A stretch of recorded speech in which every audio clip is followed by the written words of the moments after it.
All right. Everybody flip to Matthew 22, verse 37 to 40. We're going to read last week's verse again. Matthew 22. And we'll actually start in verse 35 to 40.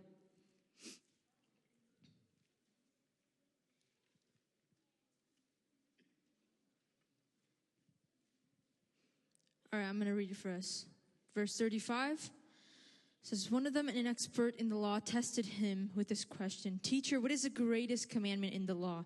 Jesus replied, love the Lord your God with all your heart and with all your soul and with all your mind. This is the first and greatest commandment. And the second is like this. Love your neighbor as yourself. All the law and the prophets hang on these two commandments. All right, we've already talked about love the Lord your God last week. And one thing I want to point out again is it says in verse 37, it says, love the Lord your God. It doesn't just say love the Lord with all your heart. It says love the Lord your God. There's an emphasis on this because it's referring to the God of Israel. It's referring to the God of the Israelites, Yahweh, Adonai, whatever you want to call it. It's God himself. It's pointing back to the Old Testament of where God has brought the Israelites in the wilderness, in everything, all the Old Testament stories that you know. It says, love the Lord your God, meaning it's personal. He's not just a God that is up in heaven. He's not just a God that says, I'm a God, worship me, I'm up here. But he's a God that comes down to earth, and we've emphasized that the whole month. He is a God that is not just sitting in heaven waiting to be worshipped. He's a God that came down and gave his one and only Son. And I've said this and I'll say it again. Every other religion is man trying to work their way towards God. But with Christianity, with our faith, it's God searching for man. Ever since the garden when Adam and Eve sinned, God came looking for Adam and Eve. So I want you guys to really remember that God came and searched for us. And it says here where we read it, it says this is the first and greatest commandment. And then it said, and the second is like this. This does not mean that it is any less than. Loving your neighbor as yourself is not any less than. It's, if you think about a coin, both sides, you can't have just one side. It's like a two-sided coin. And loving the Lord is on one side, and loving your neighbor is on the other side. And another thing is, love for your neighbor flows from the love of God. If you don't love the Lord with all that you have, it is impossible to love those around you. Even when you love the Lord with all that you have, it's hard to love those around you in times. Love your neighbor as yourself means to have a deep and sacrificial love for those around you as you have for yourself. And the world says to hate your enemies, but God says to love your enemies and pray for those who persecute you. Now, this doesn't mean to disregard yourself, but it means to consider and care for others as part of yourself. This doesn't mean you neglect your own emotional or mental health for the sake of someone, but this means to consider them as yourself. This is where the golden rule is gotten from. You guys heard it before, right? The golden rule. Treat others the way you want to be treated. This is basically what that is. And in the last verse that we read, verse 40, it says, all the law and the prophets hang on these two commandments. This means the 10 commandments that we know in the Old Testament. It's impossible to follow if we don't have these two. And just like, think about a door. A door is not just floating. If you look at a door very closely, there's those, it's called hinges. Yeah? The thing that holds the door and makes it able to open and close it. Just like that, these two commandments are like the hinges of the Old Testament. This is where everything hangs from. And following God in every area of your life flows out of the love that you have for God. You can't love the Lord and say that you hate those around you.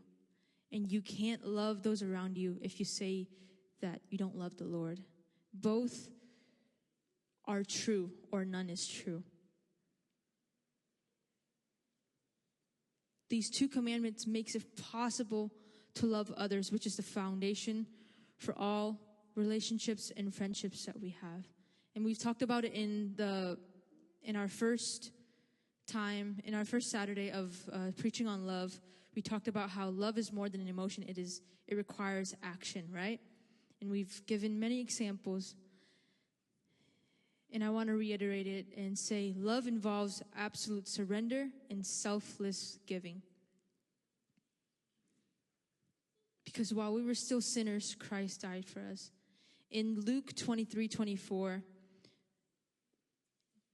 Jesus is on the cross. If you think about it, paint this picture in your head. Jesus, the Son of God, on a cross that is about to die.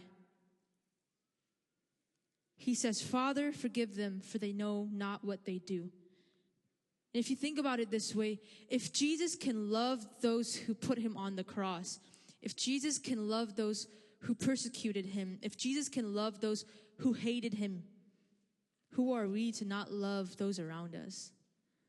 I think it becomes very prideful when we say, I can't love this person because they did this to me. And it's very difficult to love in your own strength. Sometimes you have to ask the Lord for strength to love people. And that is okay. And we forgive as Christ has forgiven. 1 John 3:16. That's 1 John 3:16 says, "This is how we know what love is. Jesus Christ laid down his life for us, and we ought to lay down our lives for our brothers and sisters." Jesus Christ laid down his life for us, and we ought to lay down our lives for our brothers and sisters. Again, this shows that love is sacrifice. It shows that you're putting others before you. And the focus of love is not on one's pain, but the need of the other person. It's not focusing on your needs, but focusing on the need of the other person. And for the rest of the sermon, I want to focus and look more in depth on this. So, what do I do when love doesn't make sense? How do I love someone who's hard to love? How do I love someone who hurt me?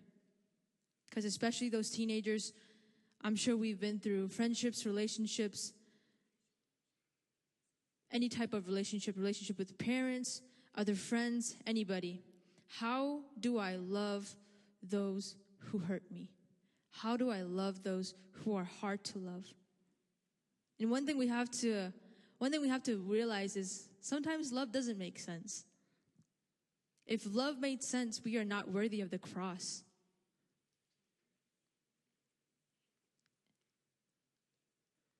Sometimes it doesn't make sense to love the person that hurt you. Sometimes it doesn't make sense, but that's what we're called to do.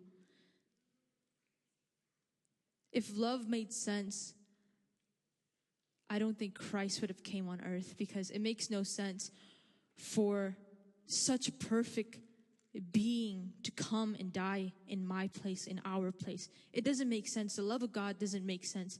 And maybe till the day you die, it will never make sense.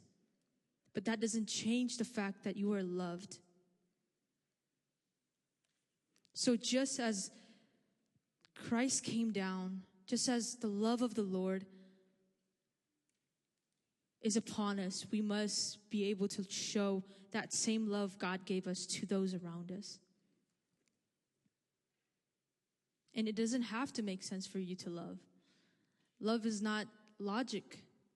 Love is a choice. We've said it before. It doesn't have to make sense for you to love the person. And I always use this analogy of wearing a glasses. Who in here wears glasses? Raise your hand. Okay. Yay. I'm not the only one that's blind. But when you don't have your glasses on, especially those who wear glasses know what I'm talking about.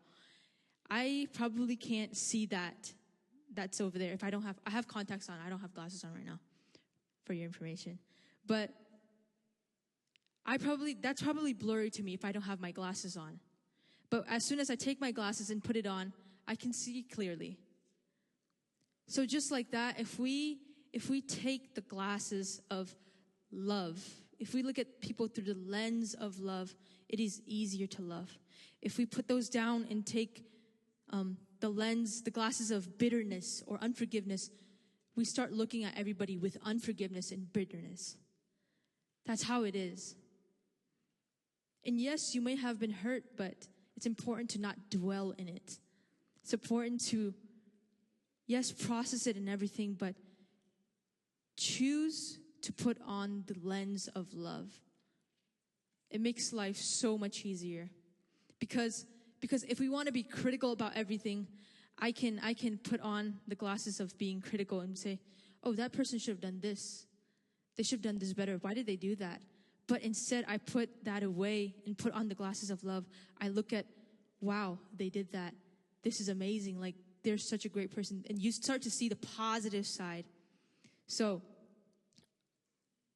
with that, just make sure that we are putting on the lens of love with those around us.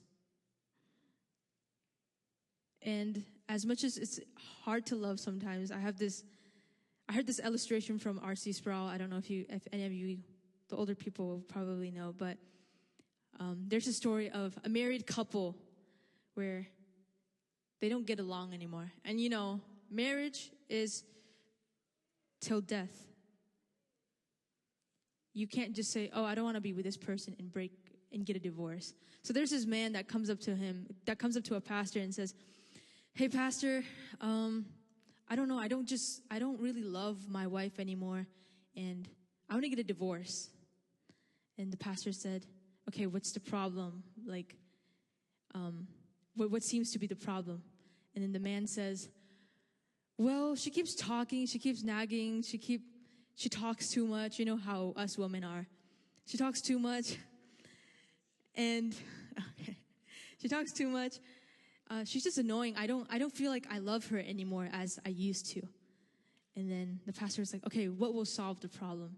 He said, I don't know, I just don't want to live in the same house as her anymore. And then the pastor was like, well, in that case, what if she moved out or you moved out and you guys are neighbors? And he was like, well, in that case, it might work. But then the pastor was like, well, scripture tells us to love your neighbors. So, and then he was like, okay, it's not just that. I don't want to be in the same neighborhood as this woman. And then the pastor asked, so are you saying you hate this woman and that she's your enemy? He was like, yes. And the pastor was like, well, Christ told us to love our enemies. So for this man, there's no escape, right? So regardless of who it is, your neighbor, your enemy, everybody, we are called to be a people who love. I just found that really funny because there's no escape. There's no excuse for not loving someone. It may be difficult, but there's no excuse. And 1 Peter 4:8 says, above all, love each other deeply because love covers a multitude of sin. I'll say that again. Above all, love each other deeply because love covers a multitude of sin. So the question here is, how do I love someone that is hard to love? So many reasons. There could be so many reasons. Because of this, because of that, because they did this to me, because they did that to me, because they talked behind my back. Just look at the life of Jesus and how many people hated him. Yet he chose to love. But one thing is, make sure you love the Lord with all that you have, because from that, you can love others. Prepping this, I had to reflect on many areas and many relationships in my life with my parents, with my friends, everybody. I had a reflection. I was like, am I loving them the way I'm called to love them? And there's just this, my heart broke because our human love is so conditional. When somebody is good to me, I'm good to them. When they're not good to me, I'm not good to them. That's how our human minds work. That's how human love works. Outside of the love of God, it's conditional, it's transactional. If you do good to me, I will do good to you. That's what the world says. But I think there's so much more beauty in being able to love those who are hard to love, and being able to love those that people don't love. The people at your school, the people that don't talk often, or the people that are shy, or the people that get bullied. It's so important to show love to those around you. And when it's hard to love, I want you to be reminded of one thing. Each one of us, those who are in Christ, are a son and a daughter of God. They are your sisters and brothers in Christ. So it's very important to, especially the teenagers, not talk behind your friend's back or gossip.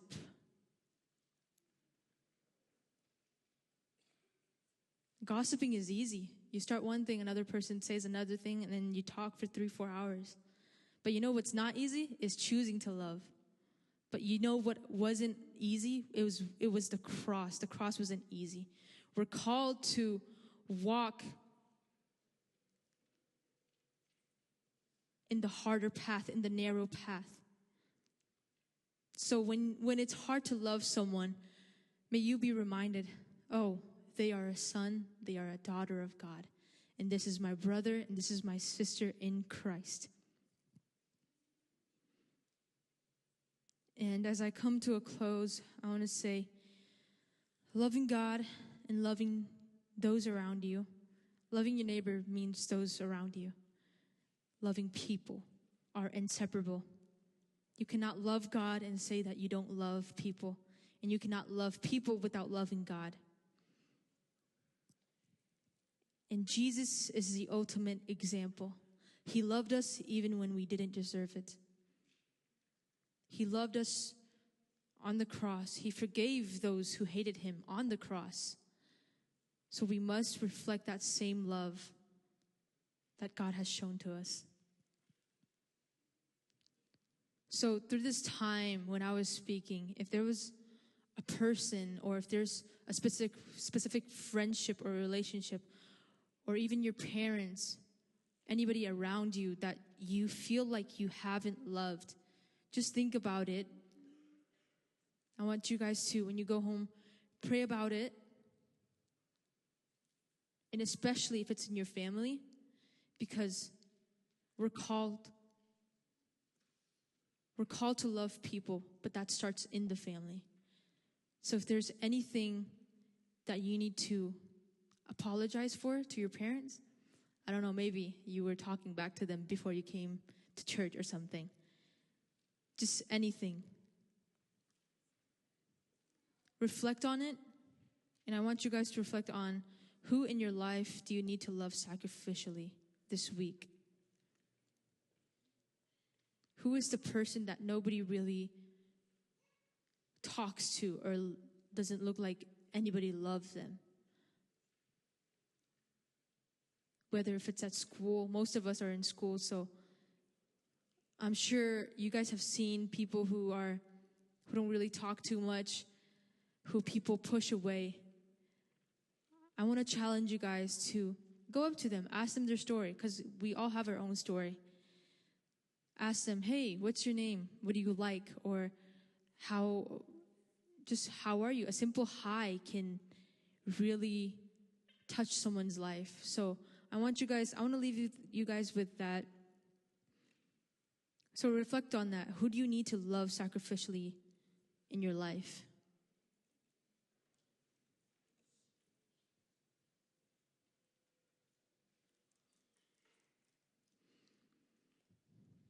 There's a lot more to say, but I will leave you guys at that.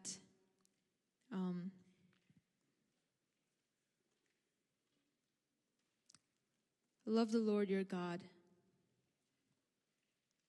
When you're young, when you have time, seek Him.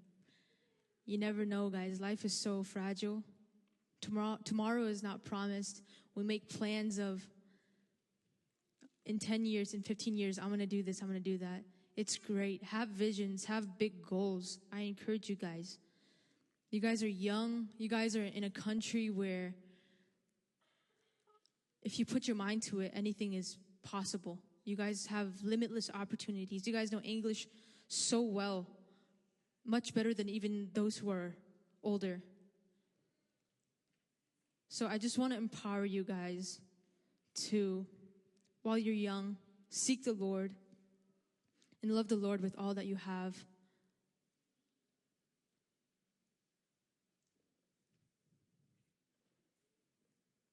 Yeah, and if there's any questions that you guys have of anything that I've talked on this past 3 weeks now, you guys can reach out to me. You guys can come to me.